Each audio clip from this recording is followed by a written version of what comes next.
Welcome back, friends, to the shop. So back by popular demand, we're going to be testing the cheapest tactical flashlight on Amazon. Now what I have here is I went in and did a search, and what I'm looking for is like 4 stars or better, good reviews. I kind of have a vested interest in this because, of course, you know, we all have our nice flashlights, our Surefires, and, you know, our higher end flashlights that we keep for good, but it's really handy. And one thing that's always lacking is, oh, I need a flashlight.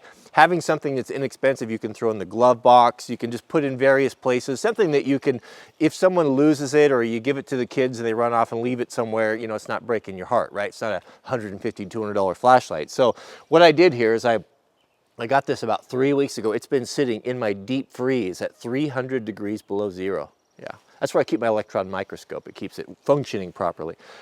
Anyway, it's super, super cold. It's so cold out here that I've had this thing out here for 15 minutes. It's not even melting. Anyway, so it's been in there under the pressures of ice. I did put a battery in it, which is not going to do any good because the cold's probably zapped all the power out of it. But let's thaw it out. If it can survive the freeze test, we'll give it the fire test, and then we'll do a big drop. And if it holds up to those 3 tests, I'd say that it's a pretty good deal for $5. So let's melt it.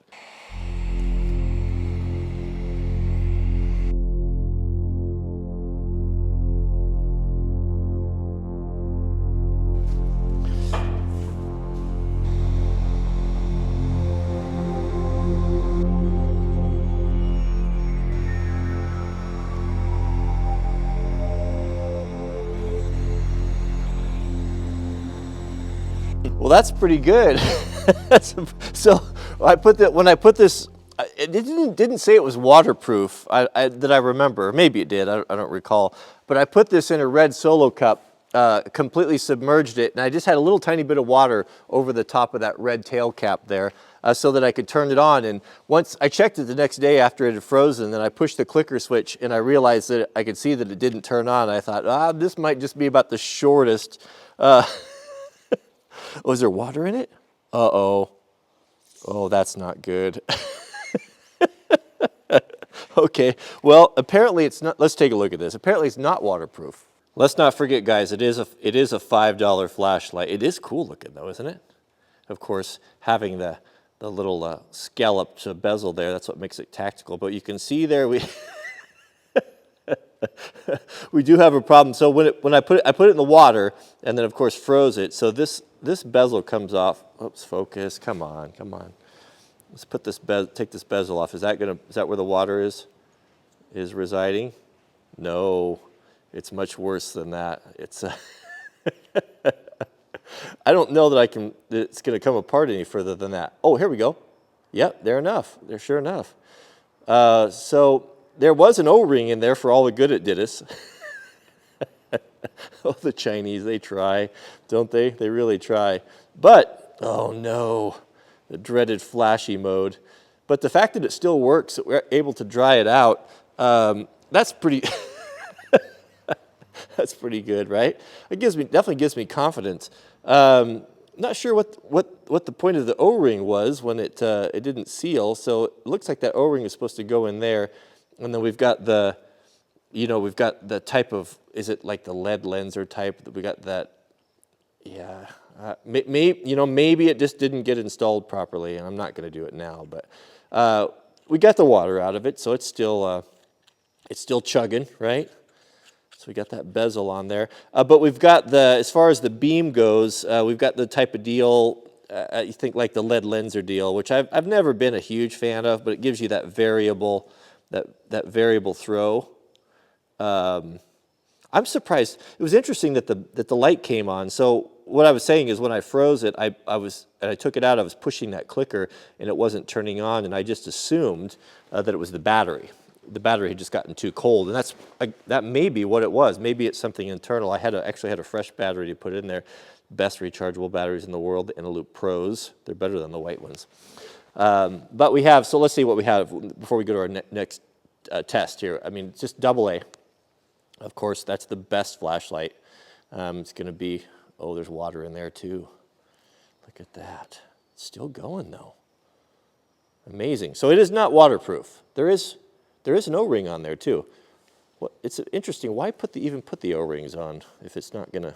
You think just a little bit of extra effort, you know, you could get it to work. Got a pocket clip on it. It is a good looking flashlight. All right, next test, we're gonna go, so it's gonna be the ice drop fire test. So it needs to be able to withstand 3 drops from 10 feet, in my opinion. Because that's, you know, we drop flashlights all the time, especially those of you guys that work in shops, right? So before we go to then we'll try to boil it. We'll boil it, put it in some hot water and see it with that. Well, I don't know. It leaks. It's not going to do it any good, is it? Let's try the drop test. That might end the whole test right there. Poor little guy, kind of feels sorry for it now. Okay, so I said 10 feet. I don't know. Pardon the mess, boy. I have so many things going on. I'm just going to estimate, right? This is pretty high. I don't know if it's high. So we'll drop it. Should we drop it flat? Man, we'll just drop it straight down on its bezel first. We'll drop it 3 times. Okay, there's 1. Why am I climbing on the bench? Can I not just do that? Still working. Okay. So I'm 6'4". So take it for what it's worth. That's pretty tall. Okay, so there's, we're going to drop it on its side. Of course, it went into the hateful flashy mode, but still working, still functioning. And then we'll drop it on the tail cap, as high as I can reach here. Okay. Let's take a look here. So taking a look at it here, yeah, a little bit of damage there on the front of the bezel. The aluminum's kind of thin. It bent over a little bit. Same thing in the back, but it doesn't really affect. Still works. Still got our adjustable deal. No problems. Totally functional. You know, I was thinking, here's what we should do. This will really test it. How about we tape this thing onto how about a reciprocating saw blade? You know, it goes back and forth. Because, I mean, throwing it in boiling water, that's just going to, that's not a realistic test. But shaking the tar out of it, well, I mean, what's going to be more violent than the end of a Sawzall? All right, here we go. We're going to turn it on. You can see that it's on right there. We'll do a slow start up. We'll count down here. 3, 2, 1, go. Oh, just what I thought. Okay. We're going to have to get some duct tape. Or better yet, we got electrical tape because that gives a little bit. Well, I'm going to hook it to the end. That's going to give maximum violence, right? We're going to have to tape this up real good here. Is it still working? Oh, the flashy mode. I'm getting to the point now when I grab a flashlight and it starts, it's always when you need it, and that thing starts flashing on me. I mean, it's making me like violently angry. I had an O-light that did that to me, and I couldn't get it going. I was so aggravated, I threw it in the trash. You know, of course, the next day I went back and retrieved it, but I really thought, I'm done with you.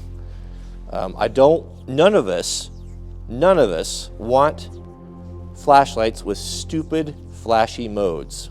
I don't mind a low and a bright feature, but give us a good UA. Is it UA? User interface. Give us a good UA and make it simple. And put a magnet in it so it'll stick to things. In all honesty, I think 30 seconds is pretty excessive here, but we'll do it. All right, ready? 3, 2, 1, go.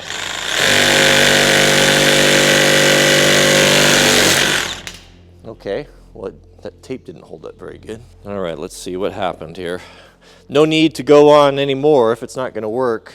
I would be really curious to see if like a high-end flashlight could stand 30 seconds on the reciprocating saw, because that is ferociously violent.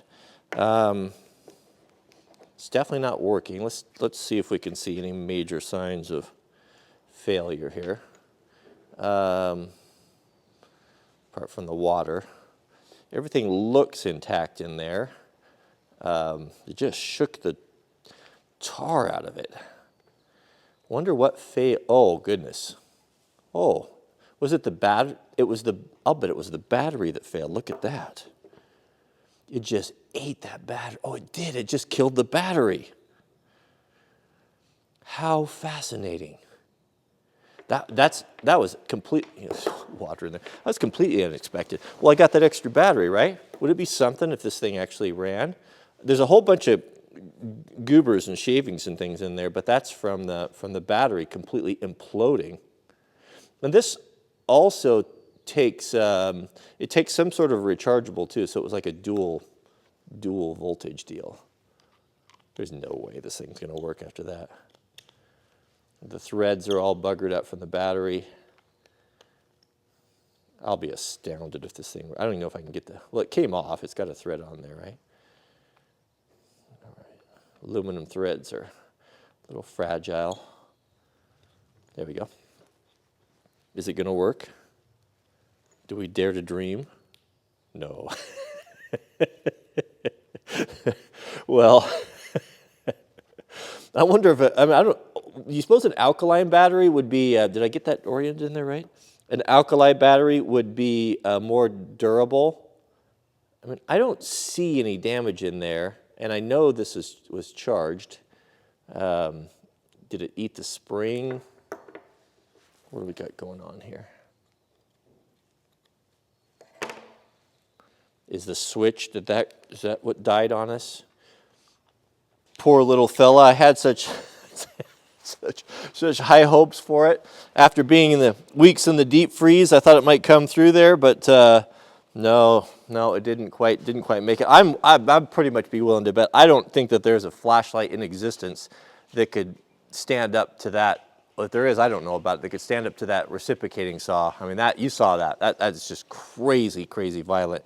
So bad when it eats the battery, right? What does that tell you? I mean, what chance does a flashlight have? It would be interesting to see, though, huh? I mean, what's considered to be the best?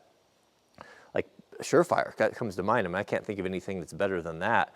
Would a Surefire be able to go 30 seconds, maybe 15 seconds? 15 seconds on the ultimate punishing machine? I don't know. We should try it, though, huh? I hate to buy a nice light like that and tear it up. Give me 10,000 thumbs up on this video. There's going to be 10,000 views. It doesn't take any trouble. Give me the 10,000 thumbs up, and if you guys do that for me, I'll go out and shell out the cash, and I'll buy a Surefire, and we'll go through the same thing and see if that does it. But at $5, you get pretty hard to beat. What I'd buy, I think what I'll do is I'll probably just go order order 5 of them, $20, right? Order 5 of them, throw them in the glove box of the vehicle, and then you got a light all the time, because we're always, especially Jack and Mrs. W are always looking for them. But that was kind of fun. Anyway, I'm surprised it went as far as it did. I didn't think it would make it past the freezer, but not too bad. Not a bad little light for $5. It's hard to complain about that. So that's it. Let me know if there's anything else you can think of that we could put on the Punisher that might be fun. Nothing comes to mind right now, but man, that is violent. All right, thanks for watching. We'll see you guys in the next video.